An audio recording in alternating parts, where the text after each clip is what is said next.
Welcome to the podcast. This episode is going to be discussing William Godwin and his work, Enquiry Concerning Political Justice. He lived between 1756 and 1836. Overall, I found such a work incredibly interesting, and hopefully these notes are going to be of use to you. Introduction. I became initially interested in his work when discovering that his book, Enquiry Concerning Political Justice, published 1793, was the first attempt to systematically articulate anarchist ideas. The oddity being that this work predates the formulation of anarchism as a political tradition. Nevertheless, the book proposed many of the archetypal anarchist ideas and beliefs. I did have some prior knowledge about his beliefs, ascertained by reading a biography written by him by George Woodcock.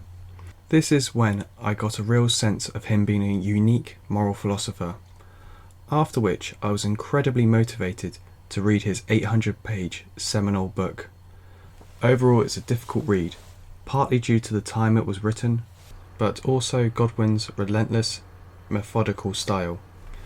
I found myself reading arguments he has taken to the most tenuous extremes, only for the smallest gain. Of course, this is not all bad. In fact, I am personally drawn to his systematic political theorists. Any conclusions are derived from a network of basic principles.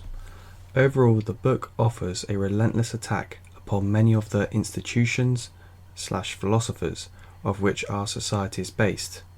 However, he does offer a positive alternative, which shares similarities with what Karl Marx later envisioned in his work. However, Godwin's means of getting there are fundamentally different to that of Marx. As a point of interest, it is actually quite refreshing to read an anarchist text pre the influence of Marx. Overall, it seems like his work has been sidelined. When published, the book was greatly admired for about 2 years, before Edmund Burke's Reflection on the Revolution in France, 1790, quashed English radical thought. On a personal note, I have never read a political philosopher to whom I am in such agreement with, and I can understand why so many in his day referred to him as simply the philosopher. Rationalism. To understand Godwin's anarchist position, it is first necessary to explain his rational approach. From the outset, it is actually quite a problematic approach for the modern reader, since Godwin holds on to that enlightened mantra that reason will inevitably prevail. Having such a conviction leads him to make claims such as, quote, "Truth is more powerful than any champion that can be brought into the field against it." Since he believes this is the case, it leads him to conclude, quote, "It is absurd therefore to say that sound reason and truth cannot be communicated by one man to another. Whenever in any case he fails, it is that he is not sufficiently laborious, patient, and clear." To clarify, this includes all claims of truth, including that of political science. For the modern reader, such an epistemology seems dubious to say the least. For instance, it assumes the existence of a single understanding of truth. Another problem is that such an idea is ignorant of the existence of the unconsciousness, the irrational drives behind man's psychology. These criticisms seem fair. However, this does not necessarily mean that his basis for political philosophy is flawed. I would only advise the modern reader to be vigilant of his over-optimistic enlightenment method. Let's consider his rationalistic logic. He begins by asking a fair question: are human beings rational? Unsurprisingly, he concludes that man definitely has the capacity to reason. He broadly defines a rational action to be one in which an individual has voluntarily implemented by the course of reflective thought. Therefore, an irrational action is undertaken involuntarily. He clarifies that many actions may appear to be voluntary in nature, but are merely instances of habit or custom, as in the individual has no explicit reason to justify it. Instead, all individuals should aim to be rational and exemplify voluntary behaviour. The first important point to make is that this is not an appeal to some abstract notion of reason, but instead it emphasizes the individual's relationship to truth. This is the idea that every individual has the capacity to reason, and it is their private judgment which articulates truth itself. This is the first step on his anarchist project. He goes into unnecessary amount of depth explaining this basic idea. One point worth mentioning is that this is not an attempt to juxtapose reason, sensory pleasure or emotion. He argues that the cultivation of reason is a pleasurable activity in itself. This is not an attempt to provide a cold, calculated set of ethical rules. Instead, as will be explained shortly, it is a revival of moral sentiments. The cynical modern reader may rightly quibble the extent to which we can become perfectly voluntary in nature. However, the important point is that we should not write off human beings as largely irrational agents, even though there may be some truth to this claim. To do so, as Godwin points out, would nullify any attempts to change society for the better. Clearly, as human beings, we do have the capacity to reflect on our actions and derive our conclusions from reason. Private judgment. Godwin helpfully explains the nuances around private judgment. He does so by explaining the justifications behind obedience. Obedience to reason. The first and most important form of obedience is that to the authority of reason. As he eloquently puts, quote, "There is but one power to which I can yield my heartfelt obedience, the decision of my own understanding, the dictate of my own conscience." Godwin warns that if an individual does not follow their own private judgments, they are likely to be shackled by a childlike infancy. He is imagining a person who has little capacity for reflection, and who is largely influenced by the dictates of opposing figures in their lives. He talks with enormous reverence for the importance of private judgment. Quote, "Human understanding cannot be tampered with impunity. If we admit prejudice, description and implicit faith in one subject, the inquisition energies of the mind will be more or less weakened in all." Obedience to respect. The second lesser form of obedience is that to authority that we respect. In such a circumstance, we are conceding to another's authority. The only circumstance where this is applicable is when an individual does not have enough knowledge or competence to act from their own understanding. A justified example would be, in a situation when an individual is trapped in an inflamed building, that person would rightly trust the authority of a firefighter who was guiding them to safety.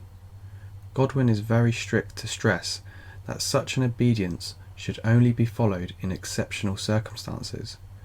Individuals should always be ready to engage their own understanding and show their obedience to reason. Finally, obedience to arbitrariness. The third and final form of obedience is to that of arbitrariness. Godwin warns that individuals could form a habit of obeying others for arbitrary reasons, occupiers of a privileged position or a station of power.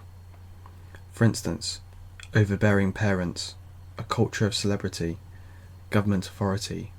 Eventually this leads to the complete decommissioning of private judgment. Godwin believes that this is the current fate of man, and he unpacks the inevitable fallout which is upon us. Quote, "Where I make a voluntary surrender of my understanding, I commit my conscience to another man's keeping. The consequence is clear. I then become the most mischievous and pernicious of all animals. I alienate my individuality as a man, and dispose of my thoughts, my force as an animal, to him amongst my neighbours who shall not excel in imposition and artificial, and to be at least under restraint from the scriptures of integrity and justice, I put an end, as to my own share, to that happy collision of my understanding upon which the hopes of human improvement depends. I can have no genuine fortitude, for fortitude is the offspring of conviction. I can have no conscious integrity, for I do not understand my own principles, and I have never brought them into the test of my own examination. I am ready the tool of injustice, cruelty, and if at any time I am not employed for their purposes, it is the result of accident, and not my own precaution and honesty. Private judgment and morality. Godwin then considers the necessary links between private judgment and morality. So not only is submitting obedience to anything other than private judgment degrading, but crucially it denies the capacity to pursue moral virtues, since virtue requires the participator to act according to their own judgment. There is nothing moral about a person who acts out of compulsion. Therefore, if man is to live according to their own private judgment, they must accept the responsibility of reflecting on morality and acting in accordance with reason. Puritanical moral philosopher. This is Godwin setting a distinctive moral agenda and why he should be primarily regarded as a moralist. Once establishing the necessity of private judgment upon virtue, he then sets out to establish more general moral principles. Godwin's criteria is that these principles are based on impartial universal reason, otherwise known as justice, which every individual could reflect on and ascertain through their own understanding. Just as everyone shares an equal claim to realizing reason, everyone also shares an equal claim to realizing happiness. Justice is the, quote, equal distribution of the means of happiness. Personally, I've always felt slightly unsatisfied when drilling down into the basic principles behind any moral system. The simplicity always seems too naive. However, the modern, cynical reader cannot be spared this predicament, since all moral systems share the same fate. It is also worth pointing out that this is strikingly similar to what would later be developed by others into utilitarianism. Godwin's approach has a far greater nuance, since he places great emphasis on the individual's capacity to discover the basis for morality, and to be able to rationally articulate it.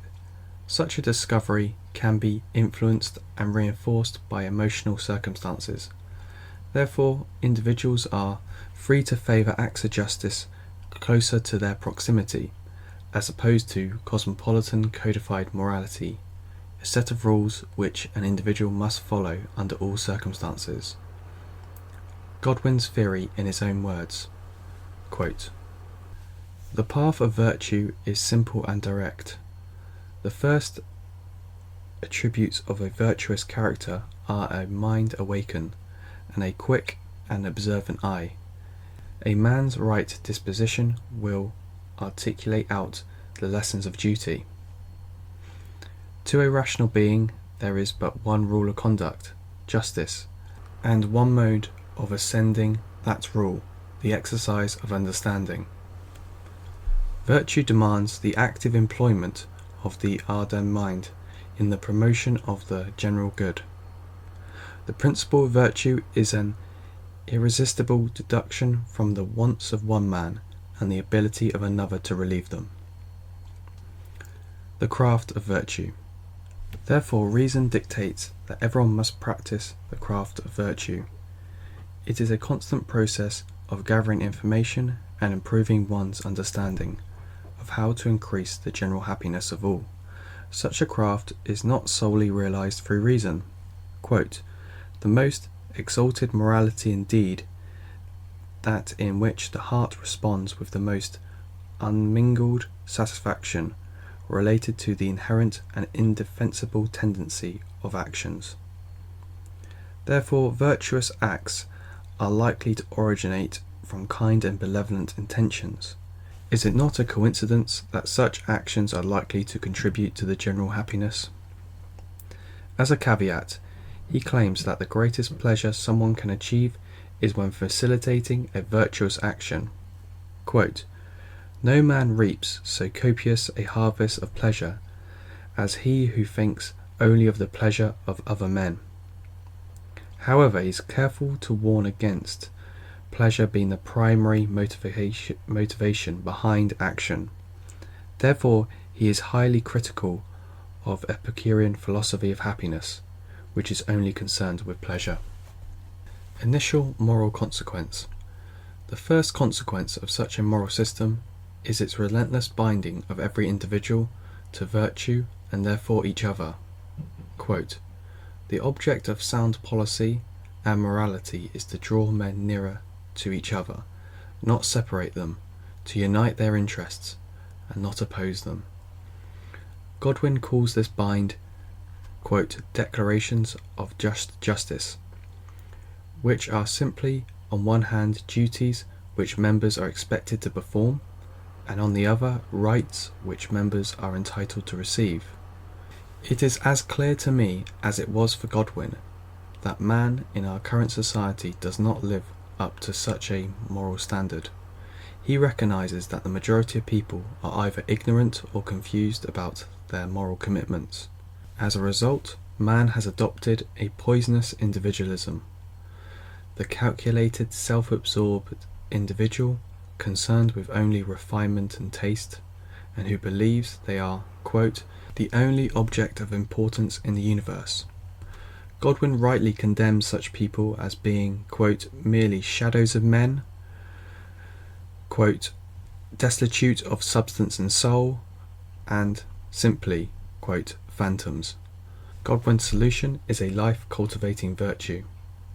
Quote, "Virtue has always been an unusual spectre amongst men, until they shall have learnt to be at all times ready to avow their actions and assign their reasons which they are founded." Rejection of moral authority. Such a philosophy also establishes a key touchstone of anarchist thought: rejection of unjustified authority, primarily because it argues that morality is best articulated by the individual's own understanding. This is in direct opposition to any concept of a superior authority or institution dictating moral claims. From the outset, it is clear that conventional religion is on the chopping block. Quote, "Religious conformity is a system of blind submission." It is interesting to note that Godwin was once a devout Calvinist priest.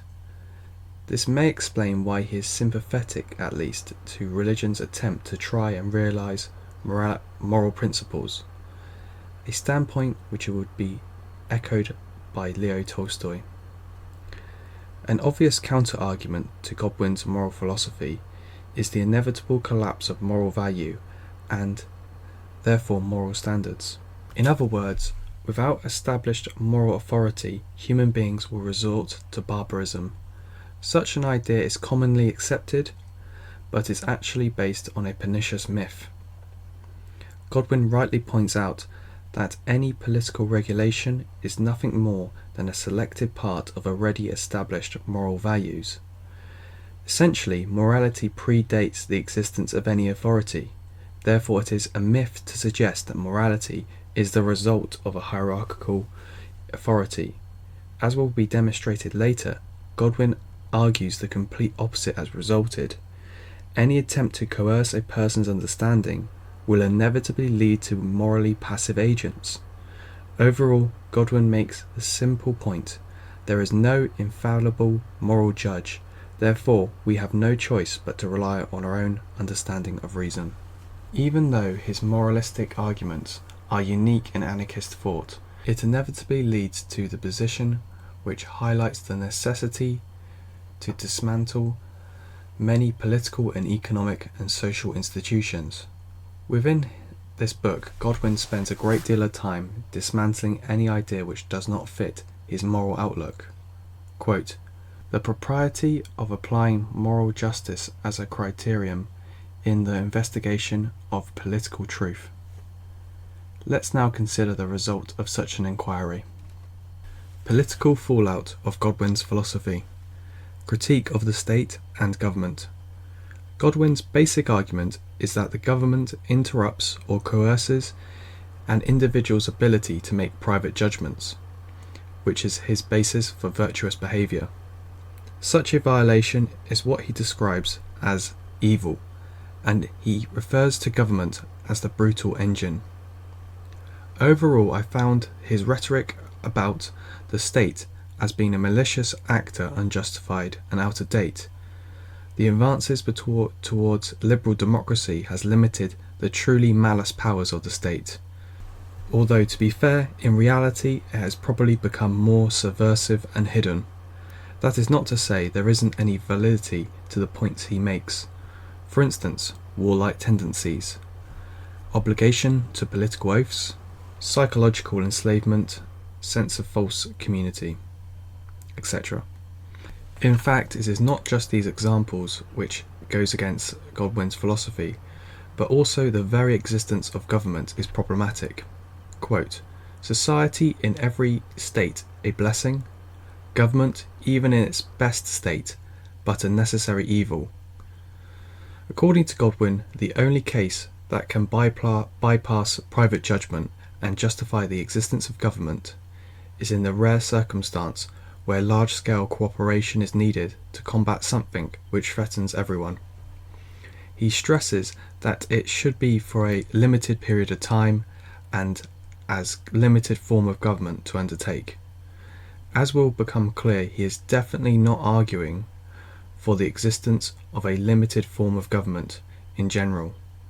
To put Godwin's argument in modern anarchist terms, if the hierarchical structure cannot be rationally justified, then it should be dismantled. Godwin's challenge against common justifications. One common justification, which has already been touched upon, is the idea that without government, human beings would resort to barbarism. As Godwin puts it, quote, "He who has been taught to believe that men would tear each other into pieces if they had not priests to direct their consciousness, lords to consult for their tranquillity, and kings to plot them safety through the dangers of the political ocean." Godwin's argument throws such an assumption on its head by concluding that it is the existence of government which has led to the decommissioning of virtue. He makes the clever point that if individuals cannot trust their own reasoning/moral compass, how are they able to reason that they need an authority in the first place? Quote, "Nothing can be more contrary to the just observation of the nature of a human mind than to propose that these speculative tendencies have much influence in making mankind more virtuous than they would otherwise be found." Attack on natural rights and social contract. The last bastion of hope in justifying government can only come from liberal philosophy. Such a philosophy is driven by a noble and rational tendency. However, Godwin's moral philosophy effortlessly challenges and supersedes it. To be clear, by attacking liberal thought, Godwin is not attacking the principle of freedom, but instead the incoherent and unjustified notion of natural rights and the social contract. Natural rights. He first attacks the notion of natural rights put forward by John Locke in his work The Rights of Man. To grossly simplify Locke's argument, individuals are entitled to natural rights which protect them from foreign and domestic tyranny. Government and institutions are the best way to mitigate such a protection and therefore justified as a public good. Godwin's position is not against the right of such liberties, but instead is against the disproportionate focus given to such a negative tradition. Put another way, such a philosophy does not positively promote virtue, a good life, or some general good, since the acquisition of rights is only obtained in a passive way. Individuals are led to believe that their interests are of the only importance.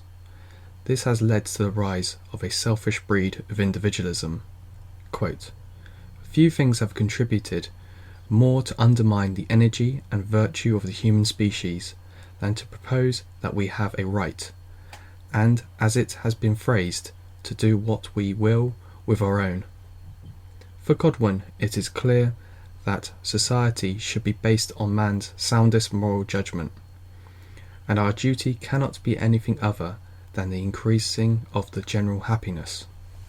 In such a moral system, there is no need for any fixed/natural rights, since virtuous behaviour would account for people's needs. Quote, "If man has a right to anything, he has a right to justice." Social contract. Godwin then attacks the concept of the social contract. To grossly simplify again, individuals are bound together by a contract, a promise, which explains the necessity of government. This is the underlying assumption behind all liberal democracies. Godwin dismantles such a notion. The first observation he makes is against the notion of promises in general. In a strictest sense, promises do not promote rational scrutiny or require private judgment. If a person was to live their life in accordance to a promise, they would likely appear cold and disinterested from any actions they were performing. It is clear that through Godwin's eyes that the foundation of morality/society should not be a promise.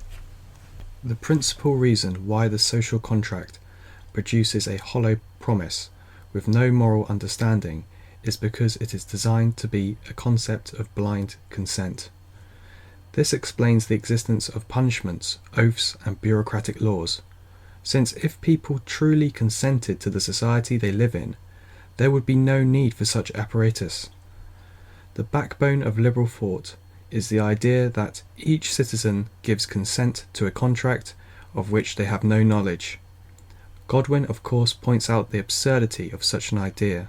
Quote, "If the contract of every individual be necessary, in what manner is that consent being given?" Godwin argues that the social contract is nothing more than a, quote, "blind submission equal to that of religion. Its main purpose is to coerce the people to be obedient to the undisputable position of government." Government in action. Godwin has successfully dealt with the assumptions that underpin the existence of government. It is with this vigour that he spends a large proportion of the book dissecting every facet of government. For the purpose of this essay, I will give some of the most interesting and applicable conclusions he reached. True nature of political discourse. One of the most broadest and compelling conclusions he makes is around political discourse. Godwin's position is that political truth, like all other truth, can only be realized through an individual pursuing intellectual reflection. As a result, the discovery of political truth has certain limitations, since the possibility of reflection is only achievable amongst a small number. Quote, "Truth dwells with contemplation in sequestered privacy, or in the tranquil exchange of sentiments that takes place between two persons." Therefore, meaningful political discourse is located to the dinner table or workplace. The consequences of such a simple but striking argument are massive. It brings the idea of scale to the forefront of any political organisation. Such an understanding takes issue with emotional discourse, for instance, passionate speeches, harangues, made in noisy arenas such as protests or chambers. It is clear that this is not a congenial to quiet rational thought. He also claims that such a setting attracts a certain class of politician, those who are willing to use emotional discourse in an, quote, "acrimonious, intemperate, artful way." Its worst finality gives rise to demagogues. Therefore, it should be unsurprising that Godwin is very critical of democracy. Quote, "Democracy is a monstrous and unwieldy vessel launched upon the sea of human passions, without ballast." There are many aspects of the machinery of democracy he finds problematic. On a fundamental level, it makes decisions about justice by the simple casting of votes. Quote, "Truth cannot be made more true by the number of its votaries." The very act of casting votes is based in secrecy. Quote, "If sortation taught us to desert our duty, ballot teaches us to draw a veil of concealment over our performance of it. It points out to us a method of acting unobserved. It indicates us to make a mystery of our sentiments." That voting for representative parties leads to an unhealthy habit of staking allegiance. In practice, this amounts to oaths of allegiance and a bitter resentment between parties. Quote, "Discussion, reading, inquiry, perpetual communication, these are my favourite methods for the improvement of mankind, but association, organised society, I firmly condemn. Once an election is won, politicians act in accordance with," quote, "the principle of the political machine, which falsely attributes their concept of truth to be accepted and obeyed. This is usually dogmatically preached as the voice of the people or will of the people. Godwin's simple point is that this does not justify the trampling of private judgments of those who disagree." Godwin also attacks actions that are performed by the government, what he calls positive institutions, or what we would call today the public sector. To explain, it is necessary to return to his notion of justice and the need for everyone to actively participate in the increasing of the general happiness. Therefore, the public sector, which can represent a social good, should technically be fulfilled by everyone. Quote, "It constitutes other men the arbiters of my action, and ultimately disposes of my own destiny." The main liberal/left-wing counter-argument is that such a state intervention allows for human beings to reach their full potential. He considers such rationale as wrong-headed, since curing social/economic ills without changing man's disposition or sentiments is likely to fail. In addition, he takes issue with the idea of public pay. He points out the problematic notion for paying someone to facilitate a moral obligation. It inevitably implicates the person's action with their monetary gain, and not their moral conviction. In addition, he goes on to criticize other public sector institutions, such as national education and the criminal justice system. Attack on capitalism. Even though many of the criticisms raised about government intervention could be aligned with a right-wing ideology outlook, this is certainly not the case with Godwin's attack on capitalism. He rejects the typical conservative mantra that stipulates that the free market is the only important feature of society, in which inequality is regarded as a mere natural reflection of how things should be. This is reflected in capitalism, with those who have wealth a life of leisure, and those without a life of drudgery. He rightly points out that society is based on unpredictable conditions and luck. However, his most credible argument is his uncompromising moral philosophy. Quote, "All just reasoning in the subject of morality has been found to depend upon this as its fundamental principle, that each man is bound to consider himself as an indebtor to all his faculties, his opportunities, and his industry to the general welfare. This is a debt that must be always paying and never just discharged. A person always has demands placed upon them by their moral duty. To consider the happiness of everyone will achieve the true equalization of mankind." He is opposing this to a state-led egalitarian wealth distribution. What he is alluding to is the fact that capitalism requires no moral outlook, a point which will be brought up shortly. By a similar logic, Godwin comes to the unique understanding of property, Put simply, if the happiness of everyone was acted upon, property would be accessible to everyone. The inequality in property distribution produces unhappiness, resulting in animosity and social ills. Godwin then goes into great depth discussing three possible classifications of property. Firstly, the ownership of property which is specifically for a person's personal happiness. As he describes, quote, each man has a perfect claim upon everything, the possession of which will be productive for more benefit to him than injury to another. To give a crude example, consider oxygen. Every human being needs oxygen to live, and therefore to be happy. It is clear in such a case that an individual has ownership over the oxygen they need to survive. Such a logic can radically be extended to include many natural resources. One limitation is if ownership encroaches on the happiness of others. Therefore, resources which are necessary prerequisite for the happiness of everyone cannot be hoarded. Secondly, the ownership of property of one's own labour. This is what Godwin calls, quote, the fruits of my own conviction. This ties into his philosophy around the importance of private judgment and the ability for someone to act from their own convictions. The alternative is enslavement. Thirdly, property acquired from the labour of others. Such an idea is the basis for capitalism. He is extremely critical of such a notion of property because it is inconsistent with the other two classifications of property. Therefore, it does not fit the basic requirement of justice, and for Godwin is evidently wrong. It has men, quote, extort from their neighbours what the labour of those neighbours have produced.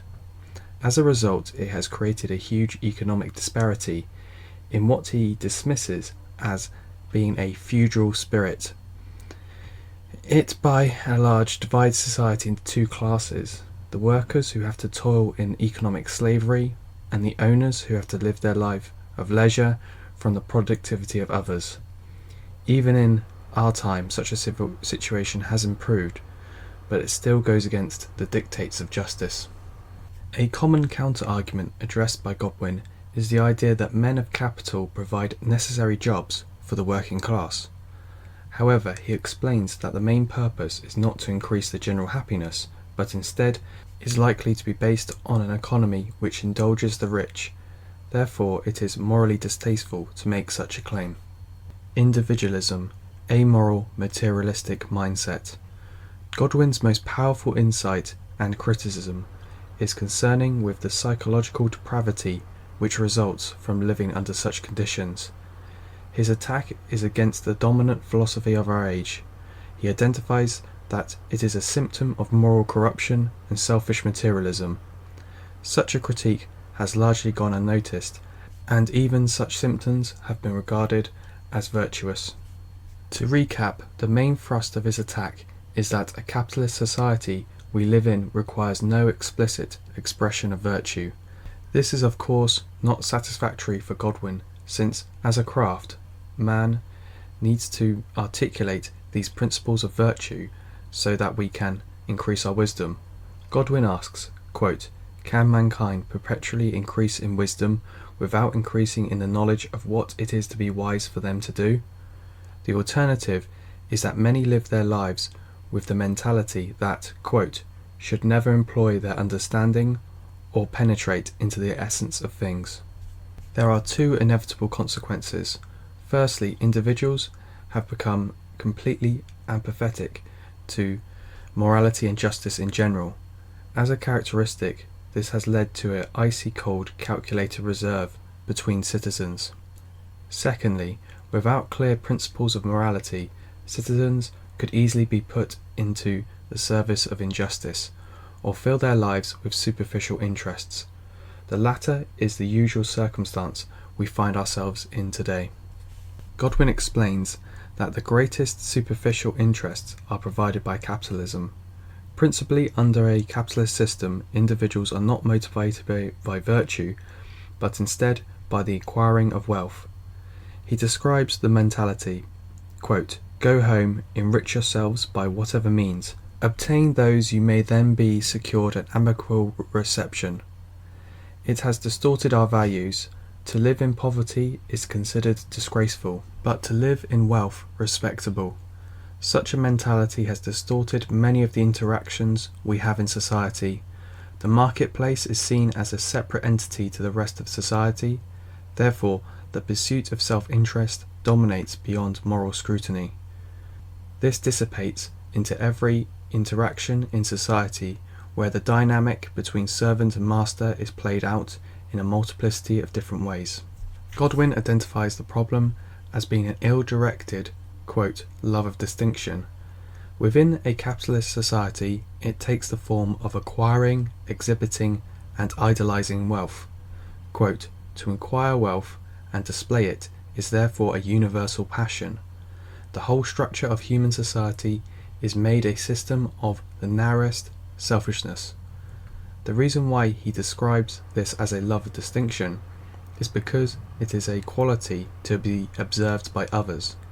It stands to reason that without the gaze of others such idealization would not exist. Godwin argues that the life of distinction is a normal desire, however it doesn't have to be facilitated by acquiring wealth. Instead, someone can live a life of moral distinction. The idealization of greed should be judged as a social evil, and the public esteem should be given to those who are talented, virtuous, genuine, generous, and expansive sentiment. However, to achieve such a shift in values, Godwin argues that we require, quote, a revolution of opinions. How to change society? A revolution of opinions. To explain Godwin's ideas around progress, we first have to revisit his optimistic rationalism. He ponders the simple question: if every branch of human knowledge is constantly being innovated, why not the same about social institutions? His answer is simple, that political process ultimately inevitable and human happiness is perfectible. Quote, the happiness of mankind is essentially connected with the improvement of political science. Why is he so confident? Godwin believes that the happiness of mankind is constantly being improved, and state democracy is but a stepping stone. Quote, we cannot advance on the voyage of happiness unless we are wholly at large upon the stream that carries us hither. The anchor that we first looked upon as the instrument of our safety will, at last, be found to be the means of detaining our progress. Truth and logic, which has brought us this far, can inevitably take us further. Anarchism is the most extreme expression of freedom. In such circumstances, public institutions or state apparatus would be largely unnecessary, since the public themselves would be sufficiently enlightened and liberated. Therefore, the fundamental criteria for political change are prefaced on changing the public's understanding. This is what is called, quote, a revolution of opinions, and is needed to kickstart the next stage of political improvement. Such improvement is a gradual, slow process. Such a concept has inevitable consequences. The most striking consequence is the complete rejection of violent revolution, as it constitutes a contradiction. It is important to note that such a stance goes against much of contemporary anarchist thought. As he puts it, quote, nothing can be more indefensible than a project for introducing by violence that state of society which our judgments may happen to approve. His first simple objection is that they do not facilitate rational thought, which he believes is the guiding principle of progress. Quote, revolutions are the products of passions, not of sober and tranquil reason. Ultimately, he classifies them as being unnecessary and counterproductive. Quote, the case is altogether different when man falls by the hand of his neighbour. Here 1,000 ills passions are generated. The perpetrator and the witnesses of murder become obdurate, unrelating, and inhuman. Those who sustain the loss of a relative or friend by the cataclysm of this sort are filled with indignation and rage. Distrust is propagated from man to man, and the dearest ties of human society are dissolved, it is difficult to devise a temper more auspicious to the cultivation of justice and diffusion of benevolence. He makes the claim that if violence is needed, then it is probably means that the people are not prepared for change. Quote, "The most dreadful tragedies will infallibly result from an attempt to goad mankind prematurely into a position, however abstractly excellent, of which they are in no degree prepared. Such a position is prefaced by the need for a revolution of opinions before progress can be realized." To explain, Godwin begins his position by professing a slightly odd claim. Political institutions only exist because of the support from public opinion. However, a large amount of modern anarchist literature would dispute to what extent consent is being given.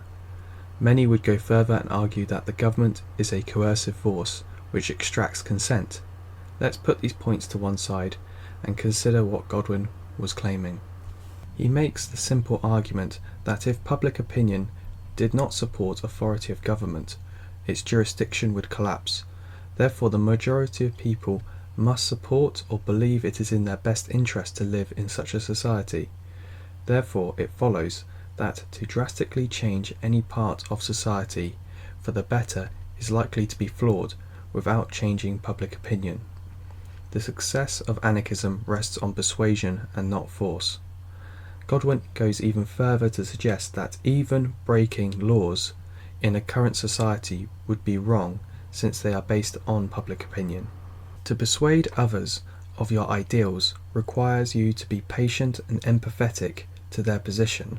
Confrontation, by its very nature, does not allow inner reflective change which is needed.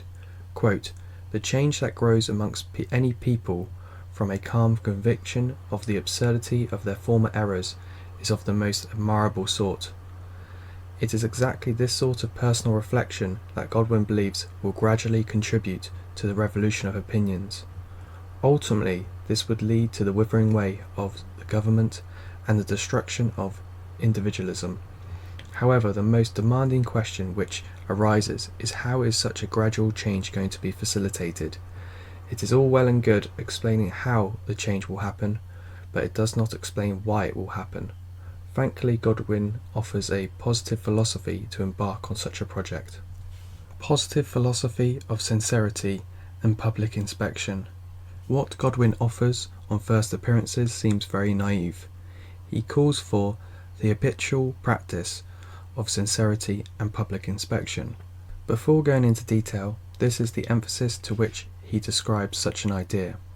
Quote, "The greatest practical benefit to mankind," and, quote, "the most powerful engine of human improvement." Remember, Godwin's plan is to encourage a revolution of opinions. If coercion is off the table, then the only option available is enlightenment and benevolence. Quote, "Truth delivered in the spirit of universal kindness, with no narrow resentment or anger indicative, can scarcely be dangerous or fail." Therefore, his solution is for injured individuals to articulate and persuade others of the principles of moral justice. This is the practice of political truth. Sincerity. The first quality of sincerity is speaking the truth or what the individual believes to be true. He quotes Cicero, quote, "Utter nothing that is false, and withhold nothing that is true." To speak in any other way would be a form of degradation, leading to the habitual practice of concealment and manipulation. The second quality of sincerity is the manner in which truth is spoken. Godwin claims that sincerity requires kindness and benevolence. Therefore, truth should never be thought of as a weapon whose devastation is ignored by the wielder. If practiced, quote, "every man would be insured to the sentiments of love, and would find in his species object worthy of his affection. Confidence is upon all accounts the surest foil for mutual kindness." It is interesting the link made between confidence and benevolence. This relates back to his critique of the mentality of individualism, which is the guarded, jaded, calculated, sedate, unconfident, bleak social existence of man. Instead, for Godwin, offers the resurgence of genuine moral sentiments through the practice of sincerity. The third inevitable quality required from the practice of sincerity is public inspection. The active practice of sincerity demands us to pursue it in the wider society. Such an activity would have inherent characteristics.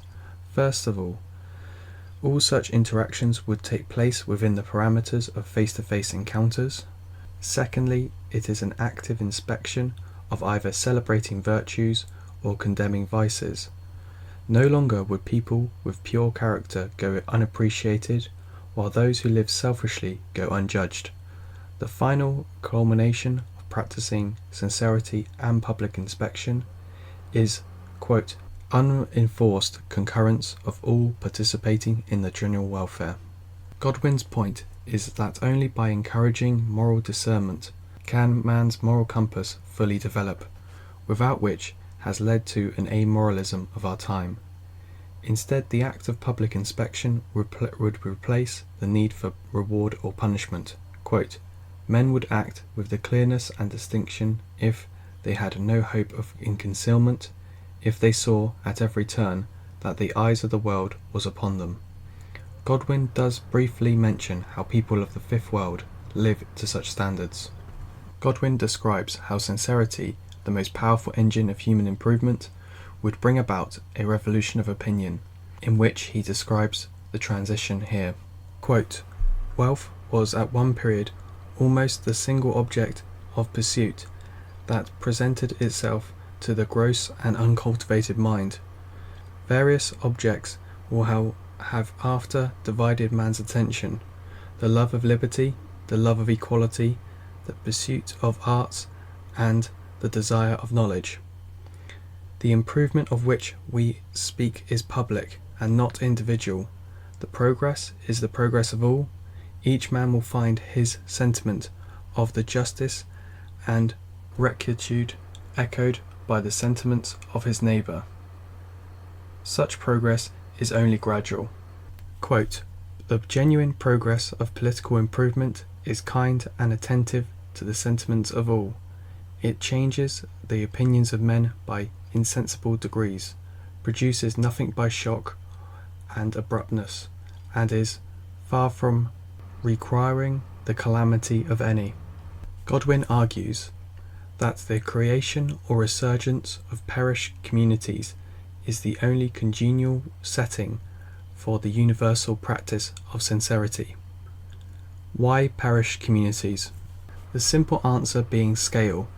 The progress necessary for sincerity to flourish simply cannot take place in arenas as large as the state.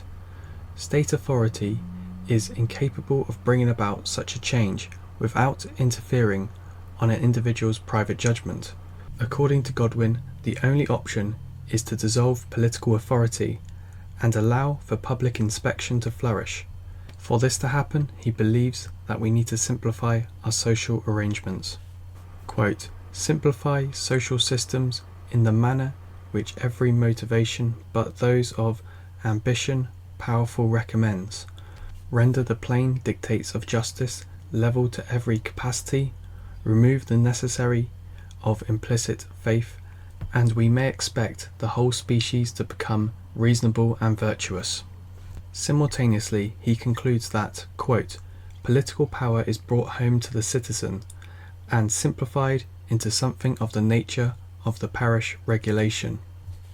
What he exactly means by parish regulation will be discussed soon.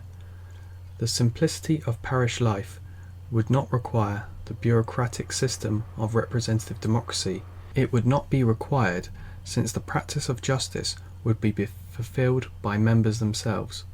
Politics would be simplified, quote, a simple form of society without government, and removed of the prejudice that attaches us to complexity.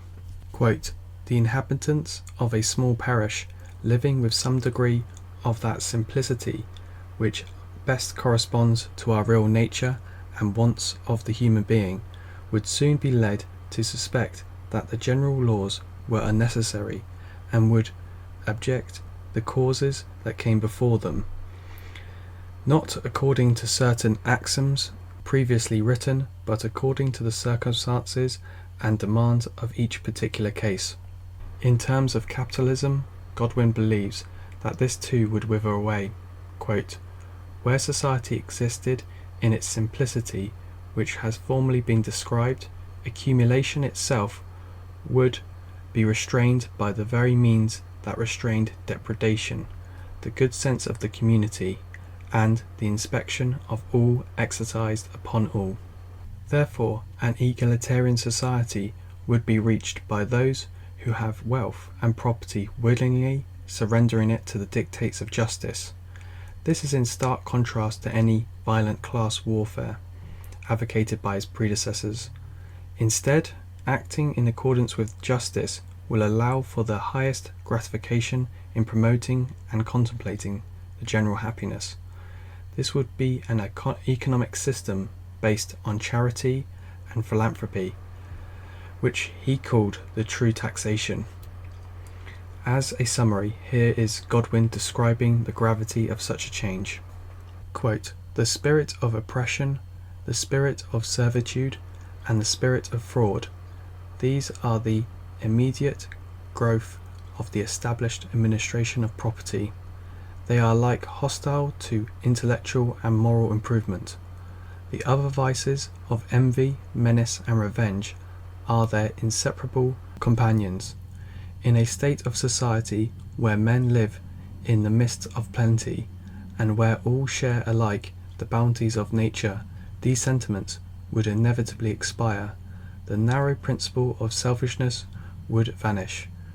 No man being obliged to guard his little store, or provide with anxiety and pain for the restlessness wants, each would lose his individual existence in the thoughts of the general good.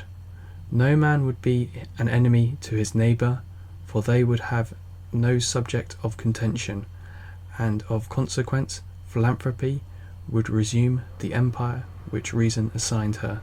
Mind would be delivered from her perpetual anxiety about corporal support, and free to expatiate in the field of thought which is congenial to her. Each would assist in the inquiry of all." The question of parish regulation. Problem. It is not exactly clear what is meant by parish regulation. When following Godwin's systematic argument, it seems hard to believe that the community could have any power over the individual. However, he is not always consistent with this position. The waters become unclear when he introduces the idea of the principle of justice being taught and promoted by an appropriate institution. To confuse matters, he also states that such guidance would likely derive from an educated, reflective elite, and not necessarily from the masses themselves. The following statements complicate things further. Quote, "Be found necessary that there should be an authority empowered to declare that those general principles by which the equity of the community will be regulated." Yet at other times he is clear that such a parish community would be free from any regulation. Quote, "If the force of truth shall be strong enough gradually to wean men from the most rooted habits, and to introduce a mode of society so remote from that which at present exists, it will also probably be strong enough to hold them in the course they have commenced." He dedicates a chapter to try and clarify these inconsistencies. However, I feel that it only complicates things further. He begins by recognizing the real risk of individuals being enslaved to the will of the community. To combat this, he distinguishes between natural independence, a person who has full control over their understanding, and moral independence, a person who is free from any moral obligation. The latter independence, he argues, is always detrimental to the individual, since they are not always truly exercising the whole of their natural independence. To truly be responsible for one's own private judgment requires individuals to be responsible for the general welfare of all. Therefore, parish regulation merely represents or mimics necessary virtues. Quote, "The sense of the community, at least, as it appears as a practical confirmation of the greatest principle, that all private considerations must yield to the general good. Life in the parish/anarchist community. Of course, Godwin makes some predictions of what life would be like in the parish. First things first, it would be simple and stable. Quote, "Nothing can be more easy than to command men to be just and good and love their neighbour, to practice universal sincerity, to be content with a little, and to resist the enticements of avarice and ambition." He claims that such a situation would lead to complete social cohesion. Without capitalism, the motivation for criminality would be eradicated. With the role of public inspection, wrongdoing would be mitigated by the active judgment of others.